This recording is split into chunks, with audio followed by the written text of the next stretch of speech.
예비고3 엄매 언어와 매체 의문의 변동 수업을 시작을 할게요. 지난 시간에 의문을 배웠고 이제 의문의 변동을 배울 건데 그렇게 어렵지 않은 파트가 될 것 같습니다. 갈게요. 의문의 변동이라고 하는 건 의문이라고 하는 즉 자음과 모음이라고 생각하시면 돼요. 비분절 의문은 아닙니다. 의문이 환경에 따라 바뀌는 현상을 의문의 변동이라고 설명을 해요. 됐죠? 그럼 여기서 말하는 이 환경이라고 하는 게 어디서는 조건이라고도 제시되는 경우가 있어요. 근데 포인트는 뭐냐면 환경이라고 하는 이 두 글자가 가장 중요한 포인트입니다. 그래서 의문의 변동에서는 환경에 따라서 어떠한 의문이 어떻게 바뀌는지를 여러분들께서 정확히 알고 계셔야 의문의 변동이 조금 쉬울 거예요. 첫 번째 유형입니다. 교체라고 나와 있습니다. 한 의문이 다른 의문으로 바뀐다라고 나와 있어요. 첫 번째, 음절의 끝소리 규칙이라고 나와 있는데 음절 끝에서 발음되는 자음은 가느다란 물방울 총 7개 뿐이기 때문에 나머지 자음이 음절 끝에 오면 이 7자음 중 하나로 바뀌어 발음된다. 이것을 음절의 끝소리 규칙이라고 설명을 합니다. 그럼 제가 옆에다가 자음 체계표를 간단히 그려볼게요. 지금 그리고 있는 건 자음 체계표에서 가장 핵심이 되는 것들만 제가 표시한 건데 가느다란 물방울 한번 체크해 볼게요. 가, 느, 다, 란, 물, 방, 울이라고 돼 있잖아 얘들아. 그러면 지금 제가 체크하지 않은 시옷과 지읒과 히읗 이 계열 있죠. 노란색 가로 색칠된 부분. 이 노란색 깔 부분은 받침에 오면 발음될 수가 없는 부분이기 때문에 무엇으로 바뀌어야 되냐면 디귿으로 바뀌어야 됩니다. 디귿으로. 그럼 자음들이 어떠한 변화를 겪는지 여러분들이 알 수 있을 것 같은데 이러한 음절의 끝소리 규칙은 항상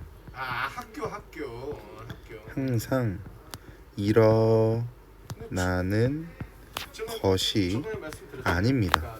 같은 말, 단 한 가지 경우는 일어나지 않습니다. 그래서 똑똑한 친구들은 제가 항상 말하는 거예요. 일어나지 않는 한 가지 경우만 완벽히 알고 계시면 된다고요. 여기서 일어나지 않는 한 가지의 경우는 무슨 뜻이냐면 뒤에 1번 모음으로 시작이 되는 형식, 같은 말, 문법, 형태소가 온다면 음절의 끝소리 규칙은 일어나지 않습니다.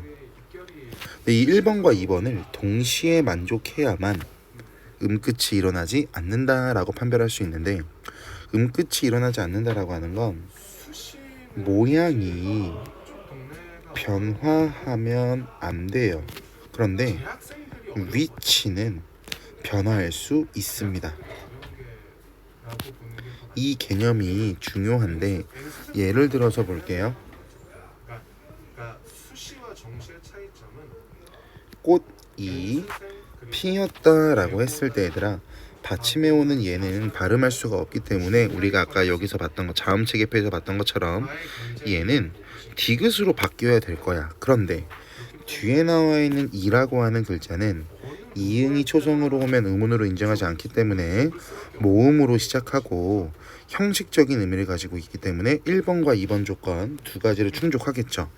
그럼 결국 얘는 치읓이 다른 글자로 바뀌면 안 되고 그대로 모양은 유지되어 있는 상태에서 위치는 바뀌어도 되니까 얘를 꽃이라고 발음을 할 겁니다. 이럴 때는 모양이 달라지지 않았기 때문에 음끝이 일어나지 않았다라고 설명을 해요. 이렇게 받침에 있는 자음이 뒤로 넘어가는 것을 오른쪽에 나와 있는 연음이라고 설명을 합니다. 그럼 보세요. 앞음절의 끝 자음의 모음으로 시작되는 뒤음절 조성에로 이어져 소리 난다 라고 나와 있잖아. 이거 연음이라고 하는데 결국 이 연음은 모양이 변화가 발생하지 않고 얘는 단순하게 위치만 변화하는 경우가 있고 때로는 모양도 변화하고 위치도 변화하는 경우가 있어요. 이거는 문제 풀 때마다 볼 텐데 예를 들어서 꽃이 피었다 해서 아까 봤던 꽃이는 첫 번째 A의 케이스에 해당하는 거고 만약에 B 케이스에 들어가는 예시를 본다면 밭 아래라고 한다면 얘들아 받침에 얘는 발음할 수가 없잖아.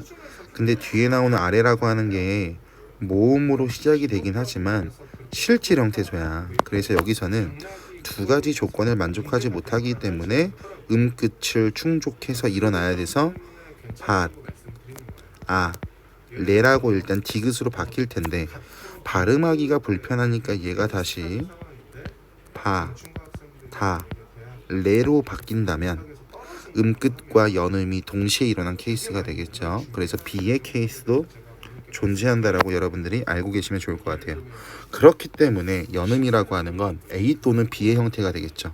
얘는 음문의 변동이라고 인정하지 않아요. A 케이스 때문에요. 달라지는 게 없어서. 여기까지 알고 계시면 될 것 같습니다. 비음화, 유음화, 구개음화라고 나와 있는데 얘들아 비음화랑 유음화랑 묶어서 자음, 동화라고 해보시고요. 자음동화와 구개음화를 묶어서 음운의 동화라고 해석을 할게요.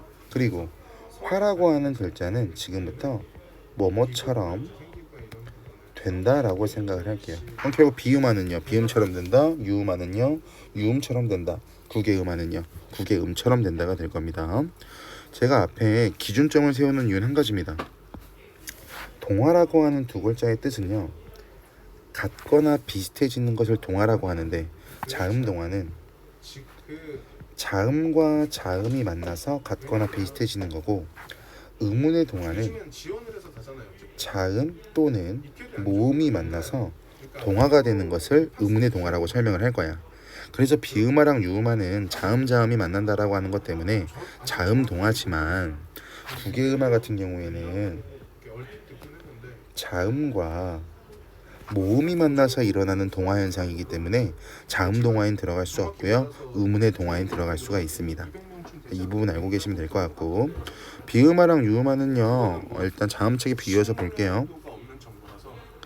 자음책에 보시면 기역과 디귿과 비읍이 어디서 비음 앞에서라고 나오죠. 얘가 아까 위에 봤던 환경이라고 보시면 돼요. 조건, 환경. 각각 동일한 조음 위치인, 잘 보세요. 각각 동일한 조음 위치인 비음인 얘네들로 바뀌는 것을 비음화라고 하고요. 유음화 보자. 니은이라고 하는 비음이 조건 볼게요. 리을의 앞이나 뒤라고 하는 조건에서 유음 리을로 바뀐다가 유음화예요. 그럼 자음책에 잠깐 보시면 위에 나와 있는 비읍과 디귿과 기역이 비음화를 경험하면 비읍은 미음으로 바뀌고 디귿은 니은으로 바뀌고 기역은 이응으로 바뀐대요. 그런데 유음화는 니은이 리을로 바뀐답니다. 그럼 지금 초록 색깔로 필기되어 있는 거 보시면 소리 나는 위치라고 말하는 조음 위치는 비음화나 유음화나 모두 다 동일해요. 그런데 소리를 내는 방법이라고 말하는 조음 방법은 당연히 변화가 생길 수밖에 없겠죠. 그래서 조음 위치는 고정되어 있지만 조음 방법은 변화한다 라고 하는 공식을 알고 계시면 되고 아까 제가 별빛 쳤던 이거 있죠. 동일한 조음 위치, 여기에 힌트가 있는 거야. 조음 위치는 달라지지 않고 조음 방법만 달라진다 이렇게 보시면 됩니다. 그냥 구개음화 보시면 구개음화에서 디귿과 티귿이라고 하는 얘가 모음 2나 반모음 2로 시작하는, 여기서 중요한 건 이거야 얘들아. 모음 2만 기억하면 안 되고 반모음 2까지 기억해야 돼. 시작하는 형식 형태소랑 만날 때 두 가지 조건을 충족해야 됩니다. 국의 음인 지읒과 치읓이 되거나 디귿 뒤에 형식 형태소 희가 올 때라고 나와 있는데 여기까지만 끊어놓고 보자. 일단 아까 봤던 어떤 거랑 구분해야 되냐면 얘들아, 색깔이 지금 제가 많이 없어서 주황색으로 할게요. 아까 음절의 끝소리 규칙은 뒤에 모음으로 시작하고 형식 형태소가 오면 일어나지 않는다라고 했지. 근데 지금 보는 국의 음화 보시면 음절의 끝소리 규칙과 달리 음절의 끝소리 규칙이 일어나지 않는 조건이 성립하면 국의 음화가 일어난대요. 그래서 실질 형태소가 오면 국의 음화는 일어나지 않아요. 오히려. 그래서 형식 형태소가 와야 형태 국의 음화가 일어난다. 여기서 뒤에 걸 제가 왜 취소하라고 했냐면 이 녀석은 얘들아 내가 변태라 그랬지. 얘가 자음이랑 만나면 축약이 돼. 얘가 거센 소리 되기라고 하는 건데 뒤에서 배울 거야. 그리고 얘가 모음이랑 만나면 뭐가 되냐면 탈락이 돼요. 사라져 버려요. 그래서 옆에 나와 있는 이거는 생각할 필요가 없어. 예를 들어서 너 나 좋지? 라고 하는 글자가 있을 때 변태부터 처리해야 되는데 자음이랑 만났으니까 이걸로 하면 안 된다. 얘들아 미안해. 이미 여긴 국의 음화가 일어날 수 없는 조건이네. 미안해. 사과했어. 욕하지 마라. 갈게요. 거기 나와 있는 대로 하자. 예문 적지 말고 귀찮다. 다 티다 볼게요. 디귿이랑 변태가 만났지. 그럼 거센 소리가 돼서 일단 얘로 바뀔 겁니다. 그런데 이 녀석과 희라고 하는 글자에 이 모음이 만나게 되는 케이스가 될 거 아니야. 왜? 이미 희응이라고 하는 변태는 사라져 버렸으니까. 그럼 결국 치조음인 티귿과 이 모음이 만나면 국의 음인 치읓으로 바뀌어야 되기 때문에 다치다라고 바뀐다고요. 그래서 이거는 축약과 국의 음화가 동시에 일어난 거야. 그래서 우리가 알고 있는 대로만 생각하고 계시면 큰 문제는 없습니다. 관건은요, 여러분들이 공부량이 가장 많아야 되고 많이 틀릴 수 있는 부분이 경음화예요. 경음화의 조건이 여러분들이 눈에 보시는 것처럼 총 하나, 둘, 셋, 네 개가 나와 있습니다. 이 조건을 다 외우셔야 됩니다. 그래야 아래 나와 있는 예시들과 조건을 연결지어서 볼 수 있어. 예를 들어보자. 어떤 것들이 특이하냐면 어감받침이라고 하면 당연히 얘는 용언의 경우가 될 거야. 용언. 이해 갔어요? 근데 예를 들어서 옆에 이 용언이라고 하는 걸 모르고 신, 발이라는 글자가 있다라고 했을 때 얘는 체언이잖아 얘들아. 근데 앞에 나오는 어감받침이라고 하는 걸 까먹으면 니은이 왔기 때문에 얘가 된소리되기 일어나서 신발이야 이렇게 약간 잘못 해석하는 경우가 있다고. 그래서 용언에만 적용할 수 있는 규칙을 체언에 적용하면 안 된다. 이런 부분들이 경음화에서 함정에 빠지기 좋은 거고요. 또 위에 거 보시면 받침, 기역, 디귿, 비읍, 뒤에라고 나오잖아. 그럼 얘는 당연히 뭐 용언에만 국한했다는 게 아니라 용언과 체언 등 모두 아우를 수 있는 부분 중에 하나가 되겠죠. 그래서 알고 계시면 좋을 것 같고요. 한자어에서 리을 받침 뒤에 경음하니까 한자어라고 하는 개념, 관용사용어미라고 하는 개념까지 알고 계셔야 됩니다.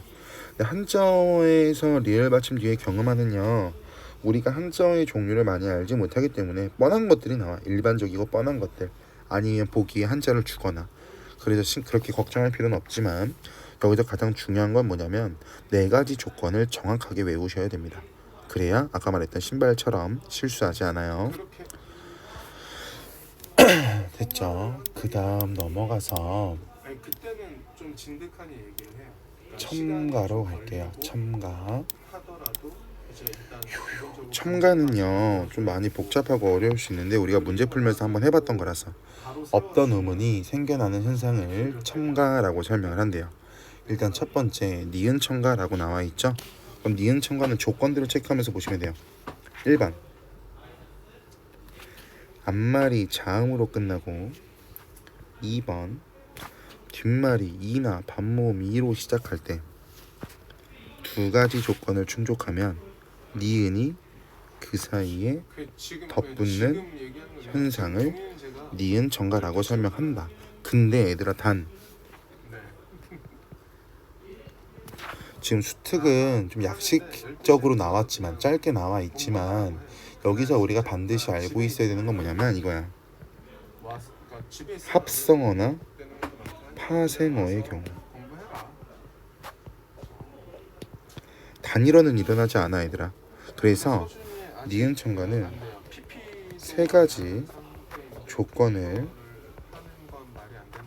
충족해야 니은 첨가가 일어난다라고 보시면 돼요. 예를 들어서 맨입이라고 하는 글자가 있는데 공간이 부족하니까 위에서 볼게요. 맨입은 맨 플러스 입의 조합이 될 거야. 근데 우리 1월달에 기출문제 풀어봤으니까 입이라고 하는 건 근이 되겠죠. 단어 형성법에서 실질적인 의미를 가지고 있는 부분. 맨이라고 하는 건 입이 없으면 혼자 쓰일 수 없으니까 얘를 접사라고 할 거야.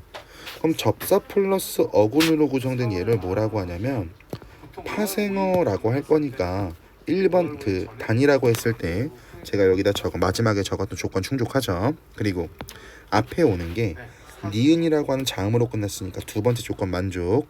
뒤에 오는 말이 이응 인정 안 하죠. 이모음으로 시작하고 있네요. 이렇게 세 가지 조건을 만족했다? 그럼 니은 첨가가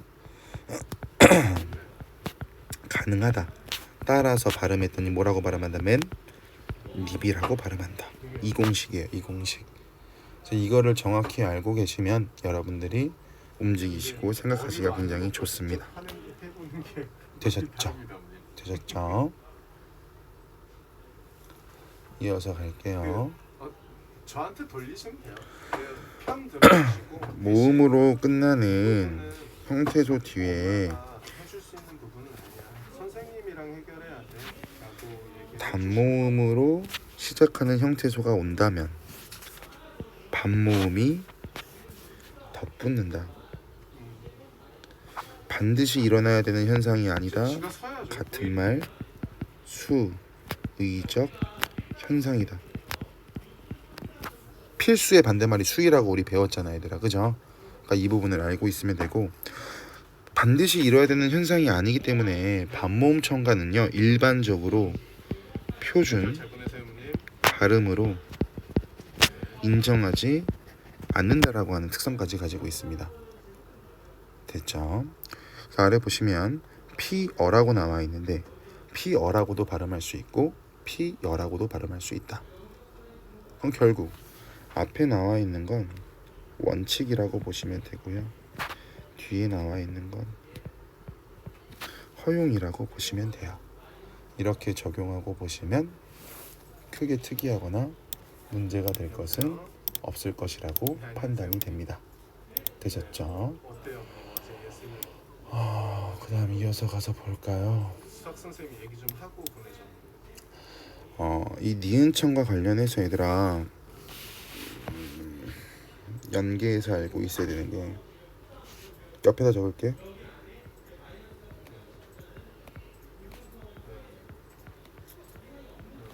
사이소리 현상입니다. 사이소리 현상. 이 사이소리 현상이 정확히 어떤 건지를 일단 알고 있어야 되는데 얘들아 갈게요. 1번 합성어의 경우 다행이네요. 2번 그래서 어제 그 제가 하는 것보다 앞에 오는 말이 나을 것 같아서 제가 모음으로 끝나고 월급 받아주기 싫어서 3번 뒤에 오는 말이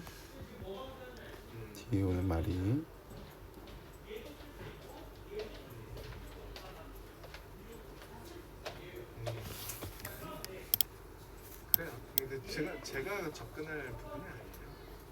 그래서 수학 선생한테 얘기해서 잠깐만 얘들아, 얘기하고 어떻게 해야 뭐가 되는지 꼬였는데? 알려주고 하라고 했을 텐데 이제 일단 그래야지. 아까 단순히 미안해, 쓰기가 니은천과 2번 있잖아 얘들아. S 2만 여기서 그냥 단순하게 이야, 본인이 알아야 돼. 여, 요, 유라고 알고 있으면 좋아. 이야, 여, 요, 유. 알겠지? 이렇게 알고 있으면 좋을 거고, 근데 뒷말이 제가 얘기해버리면 잠깐만 생각이 갑자기 막막하냐. 뒷말이 뭐로 끝날 때냐면 너만 그런 건 아니야라고 얘기하는 아, 게 이거 별로 와닿지 않거든요. 뒤에 오는 말이 그러니까 제일 힘든데 지금.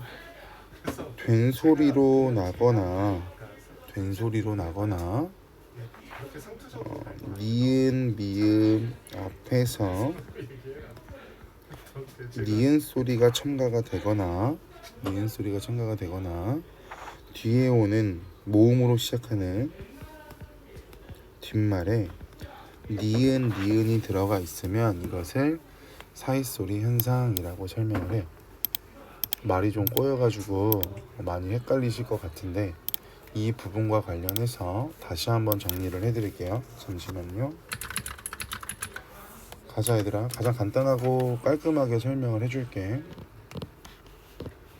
사이소리 현상이라고 하는 건 아까 말했던 것처럼 1번 합성어의 경우, 좀 더 수월하게 하고 있는 것 같습니다. 그리고 이걸 쪼개주는 게 낫나?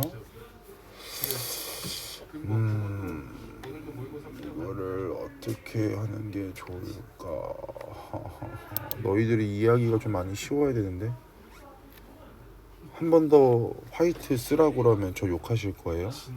한 번만 봐주세요. 죄송합니다. 실전에 써먹을 만한 실력이 갖춰지기까지는 좀 시간이 많이 필요할 것 같습니다. 네, 갈게요. 사이소리 현상은 1번 합성어의 경우, 2번 앞말이 모음이 끝날 때 이제 세 가지 쪼개자. 이렇게 하는 게 너희들이 좋을 것 같아요. 뒤에 오는 말 뒷말이라고 표현할게. 그 이상 저도 시킬 생각 첫 소리 결국 자음이죠. 초성. 쌓여야 될 것 같아요. 초성이 그러니까 쌓아야 되는 상황이에요. 안 울림 예사 소리. 안 울림 예사 소리는 자음차기표 외우셨으면 아실 겁니다. 그럼요. 얘가 된 소리로 바뀌거나 두 번째 할게요. 예슬이도 제가 이렇게 쪼개시는 게 좀 나을 거예요. 강제 안 그래야 사이소리 현상을 좀 보셔야 되니까. 뒷말이 제가 강제 안 하니까 뭔가 이상했나 봐요. 예슬이가 니은 미음으로 이렇게 쓱 와가지고 시작이 되면 이러더라고요. 니은 소리가 당연히 덧나고 좋지. 추가되고 3번 라고 했더니 그럼 저 할게요. 뒷말이 만약에 고음, 그때 그러고 이나. 안 갔으면 제가 마음으로 얼마나 애가 탔겠어요. 반모음 2가 오면 다행히도 자기가 먼저 왔으니 그 다행히 얘기를 해줘서 니은 소리가 더해지는 현상을 사이소리 현상이라고 설명을 해요. 다 쪼개드렸습니다. 사이소리 현상은 대표적으로 예시들이 뭐가 있냐면 이런 게 있어요. 네 플러스 가라고 했을 때 네라고 하는 것도 시냇물이라고 하는 어근, 가라고 하는 것도 근처라고 하는 어근이잖아. 그 어근과 어근이 만났으니까 얘를 뭐라고 하냐면 합성어라고 설명을 할 거야 얘들아. 그런데 앞이 모음으로 끝났고 안 울림 이사 소리가 왔기 때문에 얘를 발음할 때 내까라고 발음을 할 거라고. 근데 이렇게 사이소리 현상이 일어났을 때 얘는 사이소리 현상이 일어난 거야 라고 하는 걸 표시하기 위해서 우리는 얘를 표기할 때 어떻게 적냐면 내까처럼 아래에 시옷을 적습니다. 이 시옷을 뭐라고 하냐면 사이시옷이라고 설명을 해요. 사이시옷. 사이시옷은 앞에 오는 말이 모음으로 끝나야지만 사이시옷을 기입할 수가 있고 앞에 오는 말이 자음으로 끝나면 사이시옷은 표기할 수가 없어요. 그래서 사이시옷은 항상 표기할 수 있는 게 아니니까 알고 계시고 이 시옷을 남겨서 음끝 적용시켜서 넷까 이렇게 발음하는 경우도 있거든요. 그래서 이것까지 알고 계시면 좋을 것 같습니다. 이러한 사이소리 현상은 어떠한 특징을 또 가지고 있냐면 사이소리 현상에 따라서 뜻이 달라지기도 하고요. 뜻이 달라지기도 하고 두 번째 앞이나 뒤 중에 반드시 불편하시는 거죠. 하나의 울림소리가 있어야 일어날 수 있어요. 그래서 몇 가지 조건들이 존재하기 때문에 이 몇 가지 존재까지 여러분들이 알고 계시면 좋을 것 같습니다. 아까 중간에 좀 꼬여가지고 잘 보내시고요. 다시 한번 설명드린 거고 지금 이게 계속 봐야 나와 있지 않아서 제가 이 정도만 설명하는 거예요. 아마 교육과정에서 이게 점점 빠지고 있다라고 하는 말이 좀 있어요. 그래서 언어와 매체의 사이소리 현상 자체가 안 나오고 있는 상황이라 이게 나올까라고 하는 의문점이 있어요. 그런데 혹시나 몰라서 제가 설명을 드리는 거거든요. 자, 알고 계시면 되고 또 설명할게요. 사이소리 현상은 반드시 이행이 어머님이랑도 다 소통이 있으시고. 하나의 아, 그래요? 고유어가 있어야 돼요. 순우리말. 그래서 한자어 플러스 한자어로 구성되어 있을 때는 사이소리 현상을 적용할 수가 없습니다. 그러나 예외적으로 한자어 플러스 한자어의 경우 사이소리를 적을 수 있다라고 하는 6가지 케이스가 있습니다. 6가지 케이스. 이 부분은 우리 1월 달에 문제 풀었던 거에 필기되어 있을 거거든 얘들아. 그거 보고 참고하도록 외웠을 테니까 구태여 제가 설명은 드리지 않겠습니다. 여기까지가 첨가라고 보시면 돼요. 그래서 첨가는 공부할 게 좀 많아요. 이 정도 양으로 습득이 안 되고요. 첨가는 다양한 문제를 풀어가면서 보기 활용해가면서 개념을 잡는 것이 굉장히 중요합니다. 탈락이랑 이제 축약은 다음 강의에서 마무리를 할게요. 적을 데가 없어가지고 잠깐 지우고 수업을 진행하겠습니다. 게임하는 거야?